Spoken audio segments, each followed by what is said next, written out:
하나님 말씀은 누가복음 18장 1절로 8절 말씀입니다. 신약 성경 126페이지입니다. 누가복음 18장 1절로 8절 말씀입니다. 함께 교독하도록 하겠습니다. 예수께서 그들에게 항상 기도하고 낙심하지 말아야 할 것을 비유로 말씀하여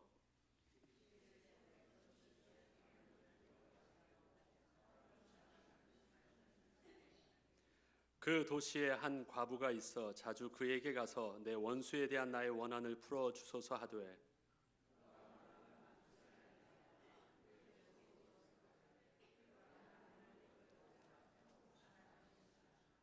이 과부가 나를 번거롭게 하니 내가 그 원한을 풀어 주리라. 그렇지 않으면 늘 와서 나를 괴롭게 하리라 하였느니라.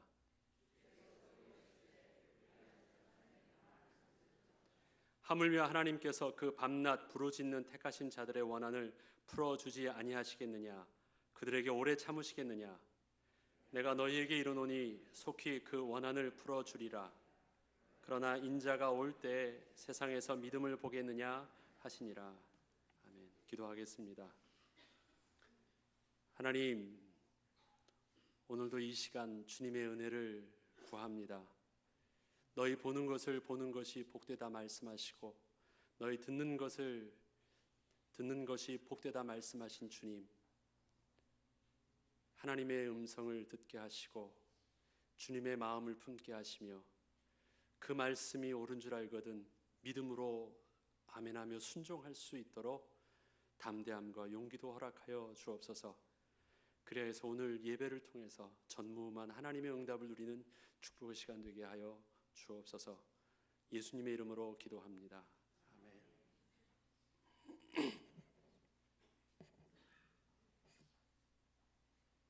다음 주면 목사님이 오십니다.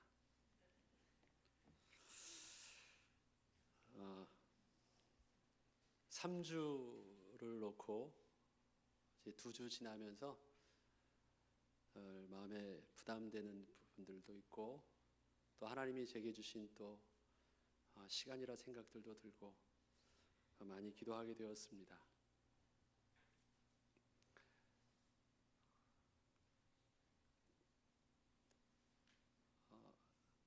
잘 준비하면 잘하고 또 못하면 못하고 그것이 아니더라고요. 긴장을 많이 하면 잘 준비돼서 하는 게 아니라 하나님이 은혜 주셔야 할 수 있다라는 부분들을 더 많이 느끼게 되었던 시간들이었습니다. 저는 오늘 여러분과 주님께서 원하시는 기도에 대한 부분들을 오늘 본문을 통해서 말씀을 나누려고 합니다. 하나님께서는 그 사랑하시는 백성에게 복 주시기를 기뻐하십니다. 당연하지 않습니까?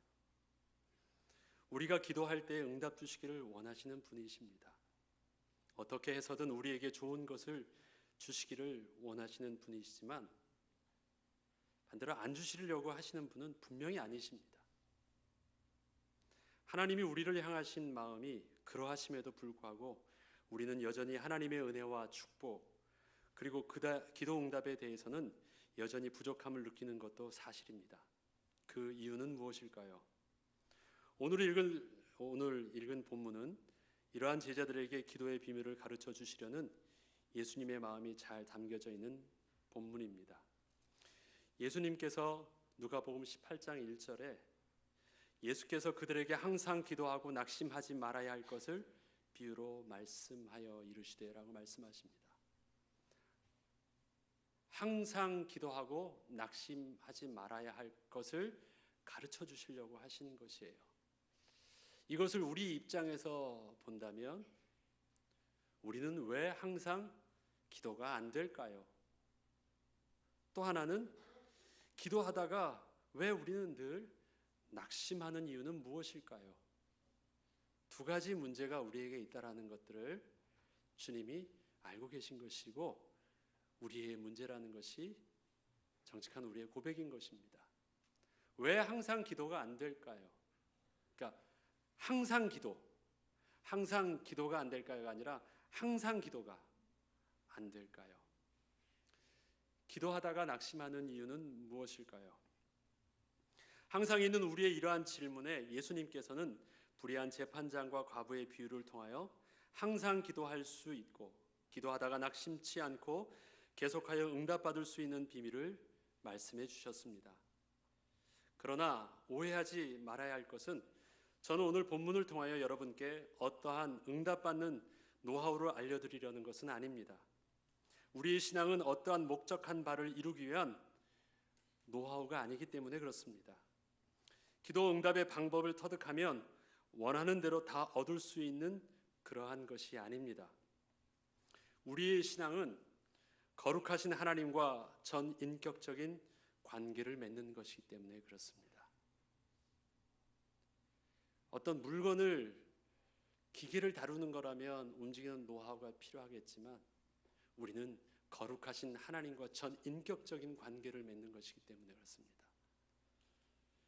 장사꾼이 고객에게 물건을 팔기 위해서라면 노하우가 필요하겠지만 거룩하신 하나님을 대면할 때는 좀 더 다른 자세가 필요합니다. 아메리카 인디언 부족 중 호피족은 특히 비를 내리게 하는데 탁월한 능력이 있었다고 합니다. 저들이 기우제를 드리면 반드시 비가 내렸다고 하죠. 그 이유는 비가 올 때까지 무한정으로 드리기 때문이었습니다. 그런 뜻에서 본다면 저들의 기우제는 성공률 100%의 가장 확실히 비를 부르는 방법이라 할 수 있을 것입니다. 그런데 예수님께서는 본문에 나와 있는 과부의 모습 속에서 인디언 부족이 기우제를 드렸던 그러한 끈질긴 열심을 말씀하시려는 것일까요? 그러나 주님께서 말씀하시려는 초점은 조금은 다르셨습니다. 먼저 재판장의 모습을 살펴보겠습니다.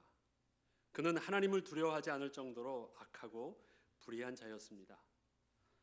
누가 뭐라고 한다 해도 눈 하나 꿈쩍하지 않을 사람이었습니다. 또한 사람을 무시하는 자였습니다.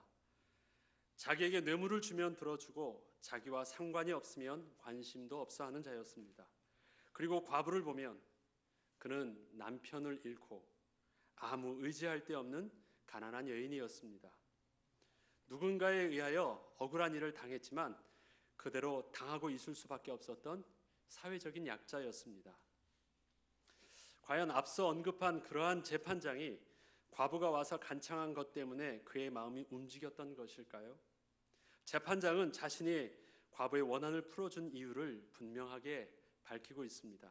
그것은 자신에게 계속해서 오는 그 번거로움을 피하기 위해서 들어준 것이라고 합니다. 만일 들어주지 않으면 계속해서 그 과부는 찾아와서 자신을 귀찮게 할 것을 알았기 때문이었습니다. 여기까지 보면 과부의 열심은 기우제를 드리는 열심과 달라 보이지 않습니다. 그러나 이 부분들을 과부의 입장에서 다른 질문을 해보겠습니다. 과부는 어떻게 해서 그러한 불의한 재판장에게 포기치 않고 계속해서 간청을 할 수 있었을까요? 과부의 이러한 열심이 예수님께서 말씀하시려 했던 믿음일까요? 믿음은 포기치 않고 끈질기게 주님을 향한 열심을 가지게 할 수 있습니다. 그러나 포기하지 않고 끈질긴 것을 믿음이라고 정의하지는 않습니다. 하나님이 주시는 우리의 믿음은 끈질기게 주님께 매달리기도 합니다. 죽음 앞에서 생명을 내놓고 불의에 대해서 거부하기도 합니다. 그러나 그것을 반대로 하면 끈질긴 것을, 열심 있는 것을 믿음이라고 말할 수 있는 것은 아닙니다. 그 이유는 인내심이나 열심 같은 성품은 믿음이 없이도 사람들의 성향에 따라서 가능한 것이기 때문에 그렇습니다. 마지막 절에 보면 8절에 오늘 읽었던 8절 마지막 절을 보면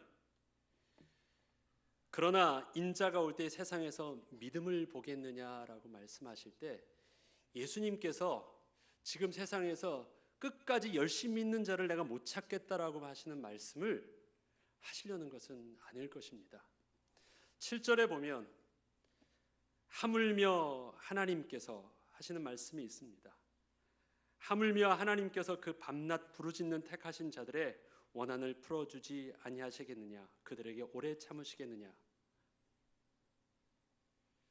이 구절은 그런데 너희가 하나님을 잘 모른다는 의미를 담고 있는 구절입니다.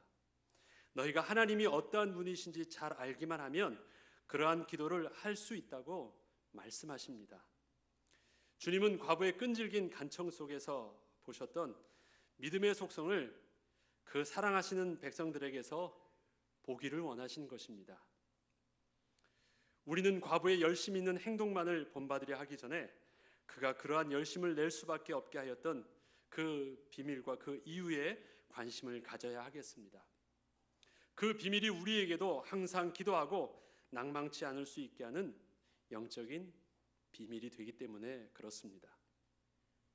첫 번째는 오직 기도입니다.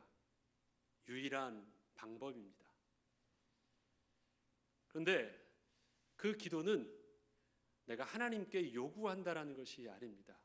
온전히 맡기는 것입니다. 과부는 자신의 원통함을 해결하기 위해서 법적인 도움을 받기를 원했습니다. 법에 호소하는 길 외에는 그 어떤 방법으로도 자신의 원통함은 해결될 수 없었기 때문입니다. 해결받을 수 있는 유일한 길을 선택한 것이었습니다. 왜 계속해서 왔습니까? 다른 길이 없거든요. 그의 약함과 그의 아무것도 힘없고 돈 없고 백 없는 그가 오직 의지할 수 있는 유일한 길은 하나밖에 없었어요. 그래서 계속 간 거예요. 딴 방법이 있었으면 다른 데로 갔겠죠. 우리의 기도의 선택도 이와 같아야 합니다. 우리가 지금 시작하는 기도는 여러 가지 문제 해결을 위한 방법이 나에게 많이 있지만 그 중에서 내가 제일 유리하게 선택할 수 있는 한 가지 방법이 아닌 것입니다. 나의 문제는 오직 기도하는 방법 외에는 없다는 유일한 선택적 결론이 되어야 합니다. 나의 문제는 오직 기도하는 방법 외에는 없다는 유일한 선택적 결론이 우리는 기도하기 전에 먼저 나 있어야 합니다. 나를 온전히 포기하는 것입니다. 내 인생의 앞길도 우리 자녀들의 미래도 우리의 사업과 건강도 내 손에 있던 그러한 모든 것들을 먼저 하나님 앞에 가지고 나아가 맡겨야 하는 것입니다. 유일한 결론이 나지 않았다면 조금 힘들거나 앞이 막혔다고 느껴질 때가 오면 즉시 다른 방법으로 바꾸게 될 것입니다. 다시 한번 말씀드리겠습니다. 기도는 하나님께 내가 먼 것을 빈손을 가져가서 하나님이 주는 것을 내가 요구하고 받아내는 것이 아닙니다. 나의 모든 것을 가지고 하나님 앞에 다 드리고 내 손을 빈손으로 만드는 것입니다. 그것이 바로 하나님이 맡기는 것입니다. 과부는 유일한 방법 한 가지를 선택할 수 있었습니다. 우리의 기도의 시작은 바로 유일한 선택적 결론이 바로 기도로 나아야 하는 것입니다. 두 번째는 오직 주님입니다. 유일한 대상입니다. 그렇다면 누구에게 맡길 것입니까? 맡겨야 되는 것인데 누구에게 맡겨야 되는 것입니까? 과부는 자신의 처지에서 불의하고 악한 성품을 가진 자를 만난다는 것은 재판을 훨씬 더 어렵게 할 것이라는 사실을 모를 리가 없었습니다. 불의한 재판장은 유명한 사람이었습니다. 세상이 다 알고 있었어요. 자기가 불의하다는 것, 악하다는 것, 하나님을 두려워하지 않는다는 것 잘 알고 있었습니다. 그리고 그 또한 자타가 인정하도록 그 또한 이렇게 말합니다. 나 원래 이런 놈이야. 나 불의한 놈이야. 나 하나님도 두려워하지 않아. 인정하고 있는 그런 사람이었습니다. 과부 또한 모르는 바가 아니었습니다. 몰라서 찾아간 것이 아닙니다. 분명히 힘든 사람인 것 알고 있습니다. 그러나 그녀는 그가 아무리 불의하고 악하다 할지라도 자신의 문제에 대한 유일한 판결권을 가진 재판장을 찾아갈 수밖에 없었습니다. 그가 아무리 악하다 할지라도 이 악한 게 지금 문제가 되는 게 아니에요.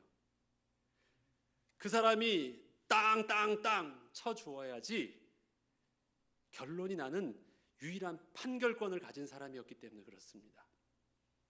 재판장의 성품이 문제 해결의 열쇠가 아니라 재판장이라는 직책이 해답의 유일한 길이었기 때문에 그렇습니다. 우리의 기도의 응답은 오직 하나님께서 주시는 응답이어야 합니다. 내가 원하는 것을 얻을 수만 있다면 아무에게서나 또 누구에게든 찾아가서는 안 되는 것입니다. 하나님이 우리를 그렇게 창조하셨습니다. 하나님이 우리를 복의 근원으로 창조해 주시고 부르셨을 때 우리는 하나님을 떠나서는 살 수 없도록 창조하셨습니다. 하나님이 우리에게 거하시고 하나님이 주시는 복이 아니면 절대 만족할 수 없도록 우리에게 그러한 영적인 비밀을 가진 자로 창조하신 것입니다. 세상은 아무 데서나 모든 것을 자기가 원하는 것을 얻을 수 있다고 합니다. 그리고 모든 것을 얻고 그의 손에 그의 입에 모든 것을 다 넣습니다.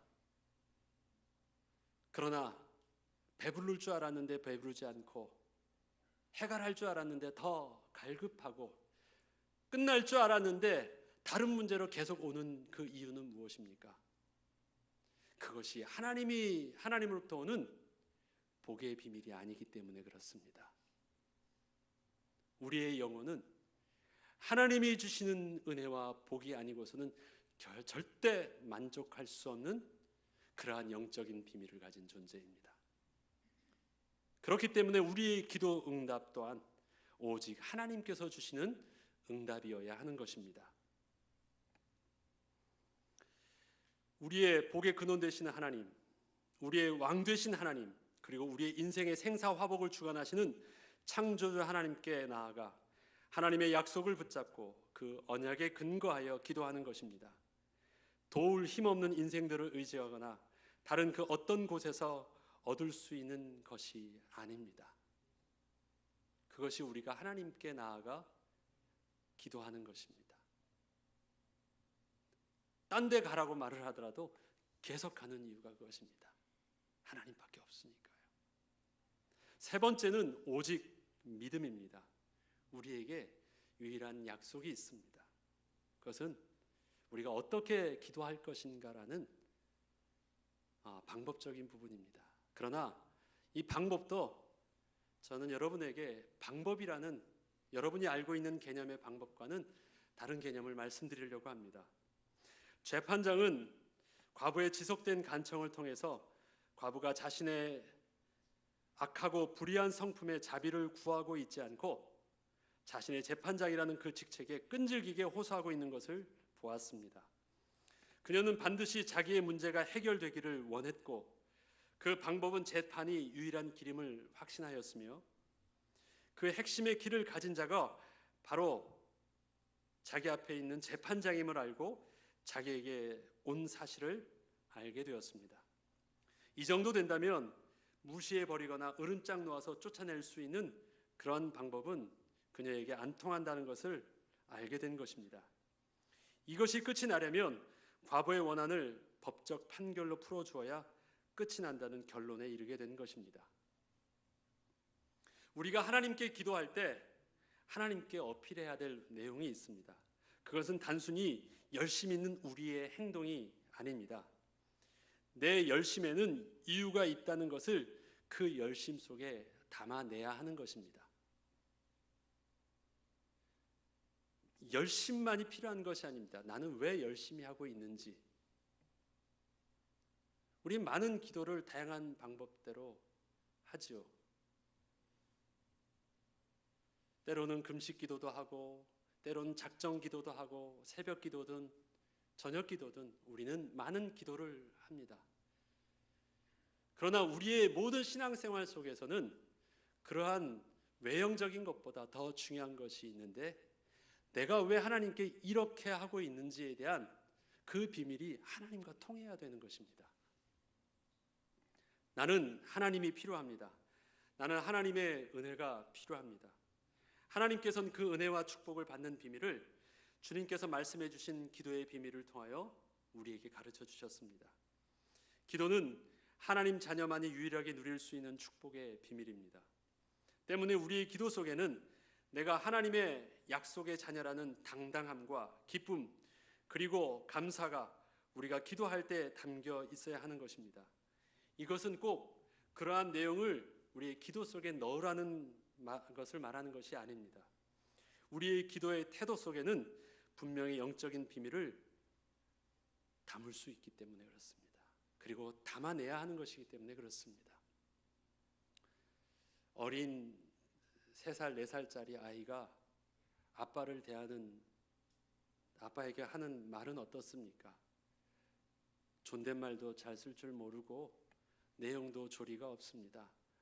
아빠 배고파, 엄마 배고파, 밥 줘, 아빠 100원만. 말도 짧고 말투도 공손한 것도 없습니다. 그런데 나랑 전혀 상관없는 다른 집 아이가 더 멋지게 생겼고 더 말도 조리게 잘하고 나에게 와서 아주 공손하게 말을 잘 한다고 해보죠. 그 말에는 예의가 있고 그의 말엔 조리 있는 내용이 있습니다. 똑같이 나에게 음식과 용돈을 구한다고 한다면 여러분의 마음은 어디에 동하시겠습니까? 그건 물어보면 잔소리죠. 아빠 배고파, 아빠 100원만, 엄마 밥 줘. 말들은 짧지만 아빠라고 하는 그 한마디 속에는 굉장한 자신감이 담겨져 있습니다. 아버님, 이것보다는 다른 의미가 있잖아요. 왜 우리를 하나님을 아바 아버지라고 부른다고 말합니까? 아빠라는 속에 담겨져 있는 나 자녀에 대한 자신감과 당당함, 부모 아빠 앞에 엄마 앞에 서 있는 그의 확신된 내용이 엄마와 아빠의 가슴을 빵 치기 때문에 그렇습니다. 반대로 이러한 아이가 와서 막 엄마 아빠 눈치를 본다고 생각해봐요. 얘 말은 지금 겸손하고 공손한데 말이 느낌이 아버님 하는 느낌이 눈치를 본다고 생각해봐요. 그거는 부모 마음이 서글플 겁니다. 야, 그러지 마. 그러지 마. 네가 혹시 잘못했어도 그렇게 하지 마. 아빠라고 좀 자신 있게 불러봐. 우리의 기도는 그래야 됩니다. 말이 짧아도 괜찮습니다. 좀 조리가 없어도 그렇습니다. 그런데 아빠, 나 아빠가 필요해요. 엄마, 나 엄마가 필요해요. 그러한 여러분의 하나님의 자녀된 심정을 하나님께 드리는 것입니다. 그것이 기도의 태도입니다. 우리의 기도에 대한 응답은 크고 작다는 개념이 없습니다.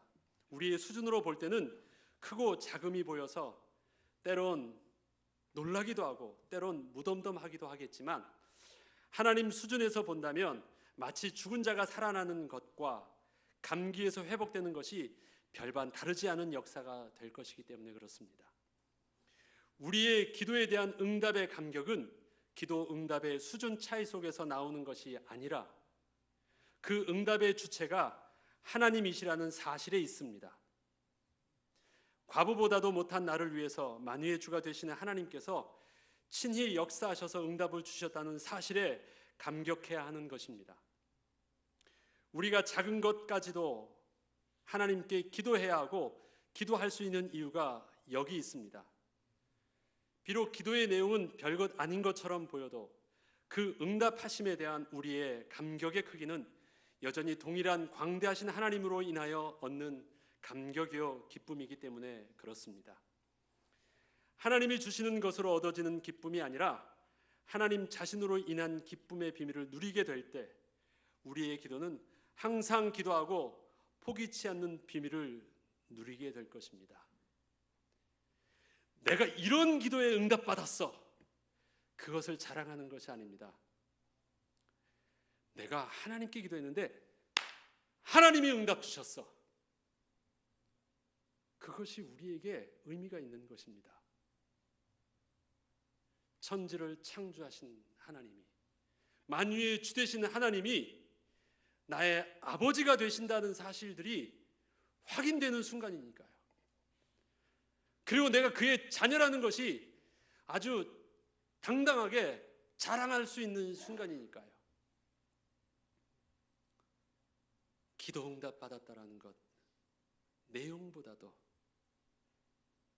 하나님께 받았다라는 그 의미는 내가 영원토록 하나님과 천국의 소망 가운데 살 수 있는 그 비밀이 담겨 있기도 합니다. 저와 여러분이 하나님의 백성이잖아요. 하나님의 백성이 하나님이 내 삶 속에 삶의 작은 것까지 세상에 역사하신다라는 것을 우리가 느낀다면 그의 감격이 어떤 것이겠습니까? 그러하기에 우리는 응답의 내용에 관심이 있지 않고 그 응답하시는 하나님의 관심이 있기 시작한다면, 그리고 그것의 감격의 기쁨을 맛보기 시작한다면 우리는 그 기도는 항상 기도의 비밀이 되어질 것입니다. 그리고 또 주실 하나님의 감격된 기쁨을 사모하면서 멈추지 않고 기도하게 될 것입니다. 아이를 사랑할 때 이렇게 사랑하고 저렇게 사랑하고 부모가 자녀를 사랑하는 법을 배워서 한 것이 아니더라고요. 엄마가 되고 아빠가 되고 나니까 내 입에 들어가는 것보다요 아이 입에 들어가는 것이 먼저 되더라고요. 배운 게 아니었어요. 아빠가 되니까 그렇게 되더라고요. 하나님의 자녀란 사실들이 내게 실질적으로 인식되어지면 우리의 기도의 내용과 태도는 바뀌어집니다. 여러분이 혹시 안 되고 있습니까? 그렇다면 내가 뭔가 오해된 것 아니냐? 악한 자라도 그 사랑한 자에게 좋은 것을 줄 줄 안다고 말했는데 하나님은 악하지도 않고 하나님은 불의하지도 아니하시는 그분이 모든 것을 우리에게 복 주시기로 작정하시고 우리를 창조하시고 우리를 택하시고 부르시는 하나님이 어떤 것을 안 주시겠습니까? 그런데 너희가 나를 잘 모른다. 하나님은 지금도 우리를 향해서 탄식하고 계신 것입니다. 기도 응답의 비밀은 어떠한 방법이 아닙니다. 전인격적 대상이신 거룩하신 하나님 앞에 먼저 서는 것입니다. 비록 우리의 기도의 내용이 어린아이와 같아 보여도 그 안에 담겨져 있는 하나님을 향한 우리의 가슴은 하나님의 마음과 합해져야 하는 것입니다. 불의한 재판장이라도 들어줄 수밖에 없었던 그 비밀을 하물며 우리 아버지 되신 하나님께서 그 사랑하는 자녀를 위해 아낌없이 들어주시지 않겠습니까? 너무도 당연해 보이는 이러한 믿음의 비밀을 주님은 말세에 찾기가 쉽지 않다고 말씀하셨습니다. 더 겸손히 하나님의 은혜를 구하며 기도 응답의 비밀을 누리시는 저와 여러분 되시길 주의 이름으로 축원합니다. 기도하겠습니다.